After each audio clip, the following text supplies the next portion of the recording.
Hey guys, and welcome to another Your Tech Report video. Today we're going hands-on with a 2020 iPad Air, which in my opinion is the best bang for your buck iPad you can get today.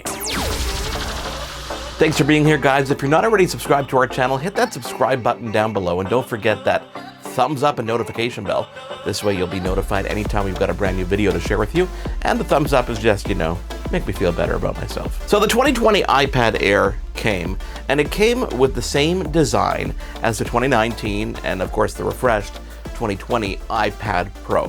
What that design brings to the table is this ultra thin iPad, even thinner than the iPhone, that feels so good in your hands in terms of balance, in terms of comfort, in terms of fit, that you'll want to take this thing anywhere you go. But lots of people are asking, can it actually hold itself up to the iPad Pro? Well, I'm here to tell you that I think this is the best bang for your buck iPad you can get on the market as of recording this video.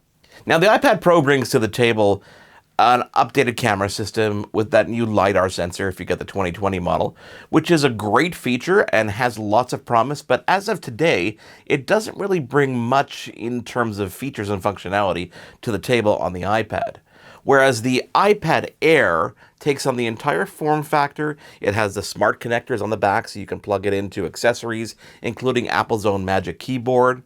It's got that magnetic charging on the side for the Apple Pencil, so it keeps that charged and keeps it connected to your iPad wherever you go. It, of course, supports the Apple Pencil too, which means that you get incredible writing capabilities, drawing capabilities, responsiveness across the board. This model lacks a couple things that the Pro does besides the LiDAR sensor, but it makes up for it. For example, it lacks a Face ID sensor. Now, I'll be perfectly honest, with the iPad Pro, I'm constantly blocking the Face ID sensor in the first place. It's right next to the camera, so when you're holding the iPad in landscape mode, you're constantly covering it. Apple has a clever way of notifying you by showing you a little arrow saying the camera's covered. But they've done away with the Face ID camera entirely in the iPad Air, obviously to save some bucks. But at the same time, they've brought back a feature that everybody seems to be on the fence about wanting or not wanting, and that is Touch ID. So now when you take this iPad in your hand and you want to unlock it, you can see in the top right, you get that Touch ID notification. And the Touch ID button is now worked directly in to the actual button itself. When you take a closer look at the button itself, we'll try to get you focus on there. You can see that it has more of a glass cover to it. Well, that's because it is transparent, at least transparent for itself and for its sensor, so that you can unlock the device with Touch ID. And boy, is it responsive. A lot of people are hoping to see Touch ID return to other Apple models, for example, the iPhone. We have yet to see that make its return on any other devices.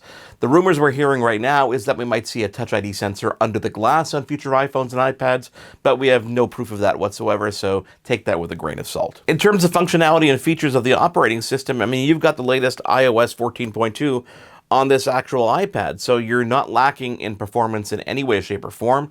The operating system and the apps are completely up to date.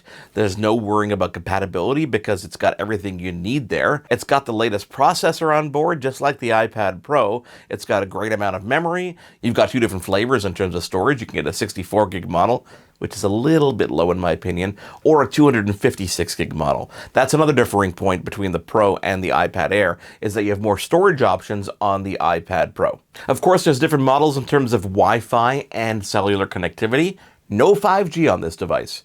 No 5G on any of the iPads just yet. So you have a starting price here of $599 on the 64 gig model of the iPad Air. That's Wi-Fi only. And you can go all the way up to the 256 gig model, or $879. We'll give you 256 gigs plus the cellular and Wi-Fi edition, which is obviously the highest you can get on this device. Only one size as well on this device. You've got that nice kind of 11-inch design. The screen itself is a little bit smaller than the iPad Pro, but barely noticeable unless you have them side by side. Color options include space gray, you've got rose gold, you've got sky blue, silver, and green. Those are the various options that you can choose the iPad Air in, which is pretty cool. And it's available now, and it's affordable now for people who didn't necessarily want to jump into the iPad Pro, but still wanted to get an iPad. So why would anybody get the iPad Pro? Storage, that's an option. I would think that if you're storing a lot of stuff on your device, if you're using it for creative tools like maybe photo editing, even though you could store a lot of that stuff in the cloud. Processor-wise, you're looking at the same processor. Performance-wise, operating system-wise, everything is the same. maybe a couple more millimeters in the screen size than the iPad Pro, but is that worth a giant jump in the price tag that you're going to pay for it? I don't think so. So that's why we're saying that as of recording this video, so November 2020, this is definitely the best bang for your buck when you're shopping for a new iPad. The iPad Air is available in multiple colors. You've got the 2 size options. Definitely, I would suggest going with the 256 gig model. But with all the cloud storage out there, with all the compatibility that you can get on this device, this is a no-brainer. It supports everything that you'd want it to support. It runs everything you'd want it to run, and it is a comfortable and really, really fun iPad to use. So that's our take on the iPad Air 2020. Highly recommend you go out and get yourself one of these if you're shopping for an iPad. It is definitely something that you want in your arsenal. And you know what? We keep these and we use these for many, many years. It's not like a phone where you're going to want to go out and shop there probably every couple of years. This is an iPad that you're going to use for the next 3, maybe even 5 years, depending on how you actually use it.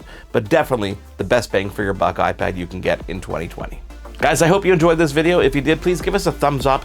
If you're not already subscribed to our channel, please do subscribe so you can get notifications and obviously see more videos like this when we release them. Thanks for watching. We will see you on the next video.